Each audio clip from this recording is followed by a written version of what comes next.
All right, so last thing we got to discuss is properties and reactions of esters. First of all, where do we find esters? Esters are found kind of all over the place, especially in fruits.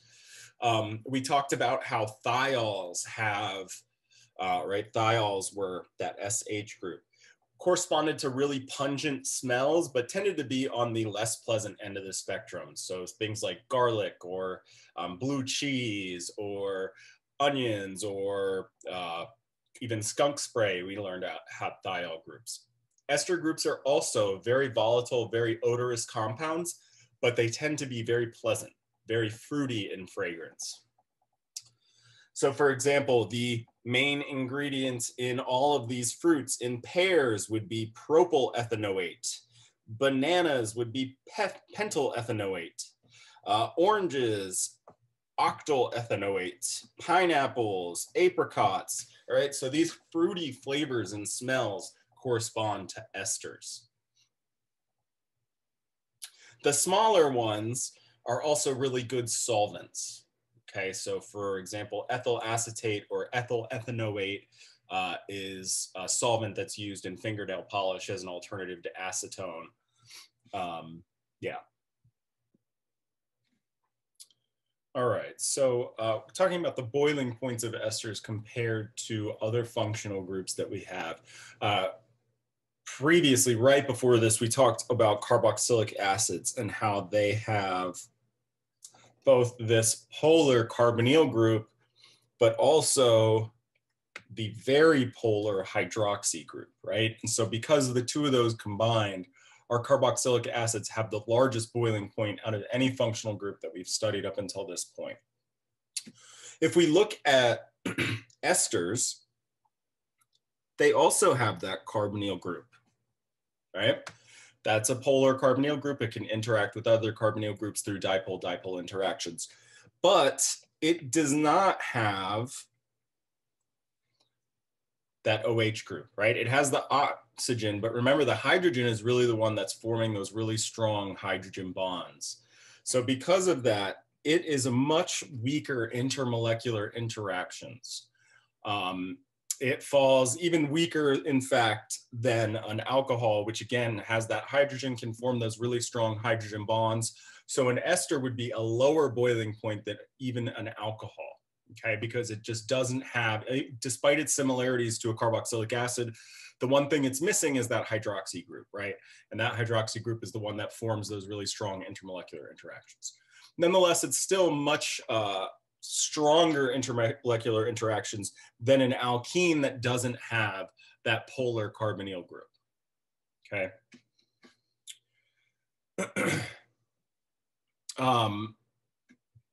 Yeah, and so you could just sort of visualize this with respect to, again, this is now talking about solubility in water, but it gives the same sort of idea.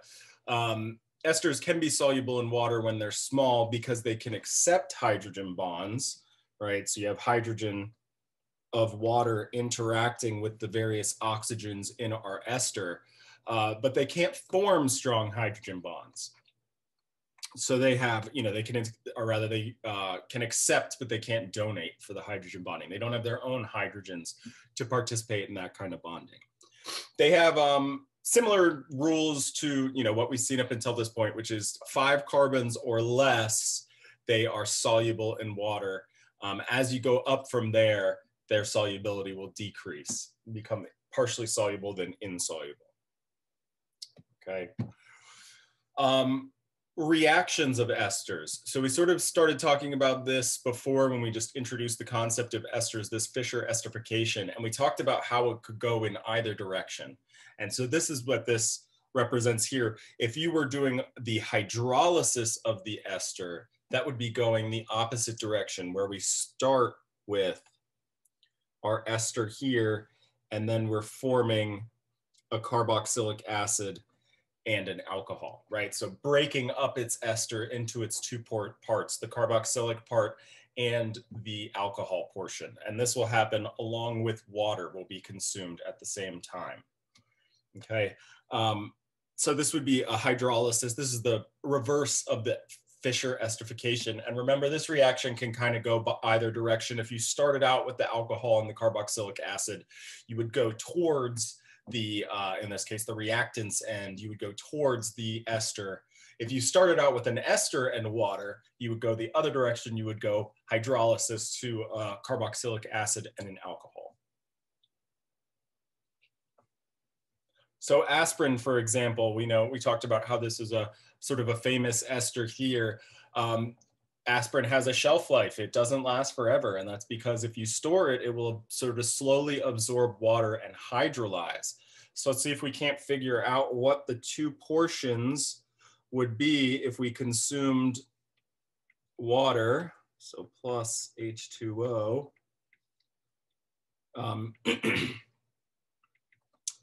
And then that's how we would write it in class, is we have the H2O and or the acid and heat.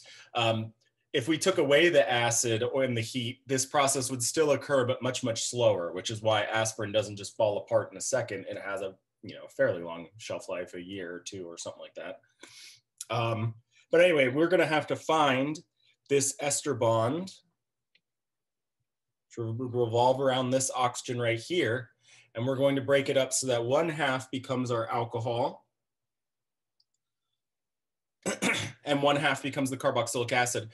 Which one's which? It's important to pay attention to which one contains that carbonyl carbon. That's going to eventually be the carboxylic acid. So the carboxylic acid that would be produced here would be ethanoic acid or acetic acid, right? That's the one where the common name is used quite a bit. And then the other half would turn into a alcohol. And notice I do have a carboxylic acid up at the top half of that molecule. That's not what we're referring to. We're sort of paying attention to that ester functional group.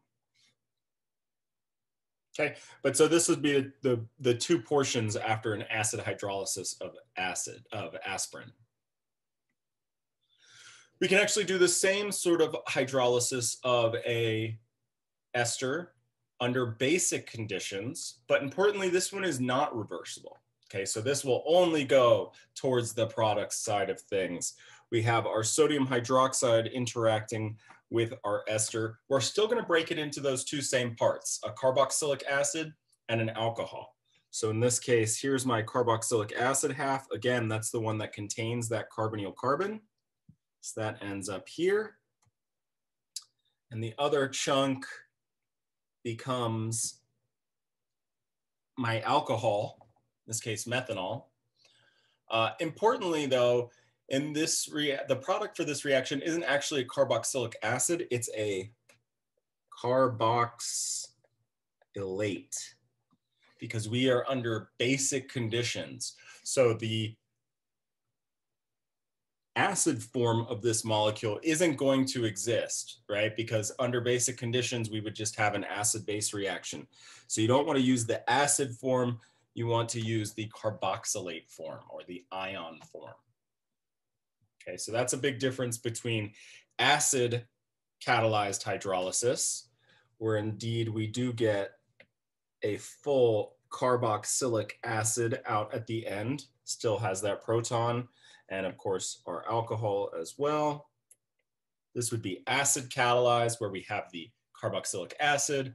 If it's base catalyzed, it's not reversible, and you get the carboxylate ion.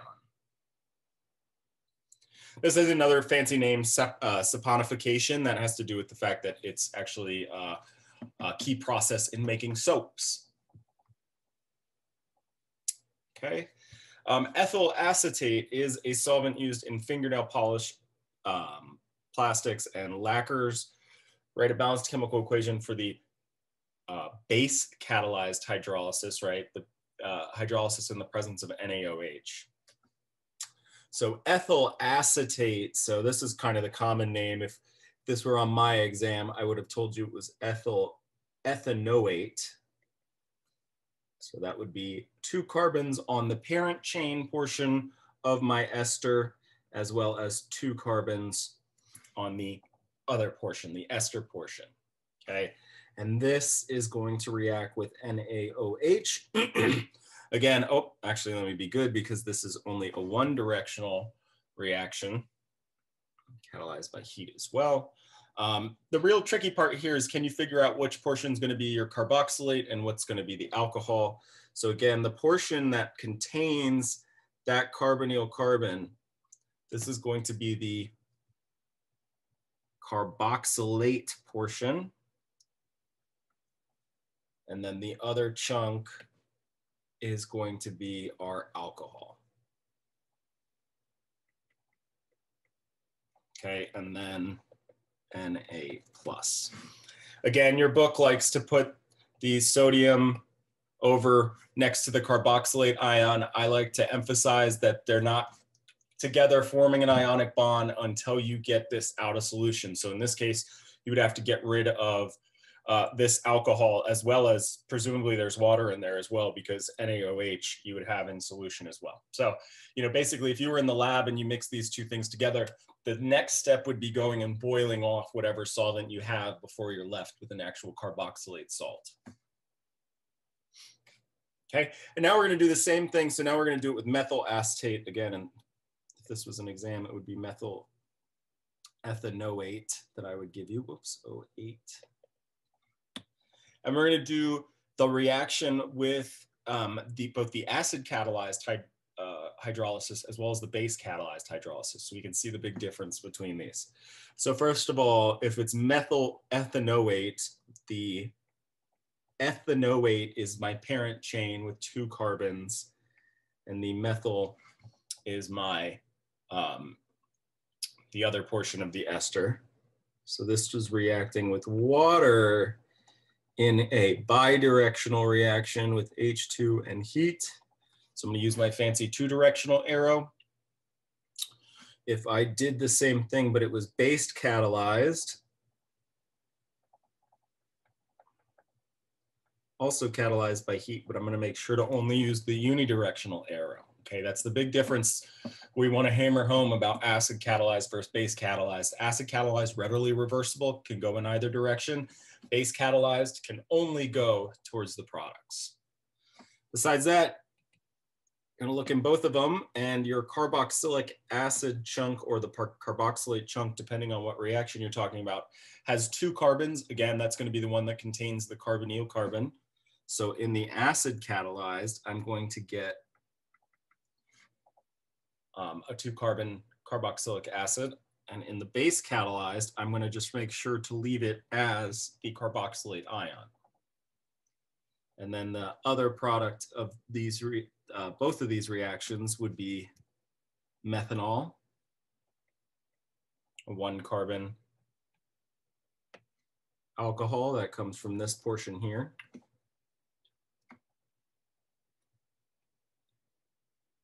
Okay. And if I'm going to be good, I'm also going to make sure to include my counter ion down here. Okay.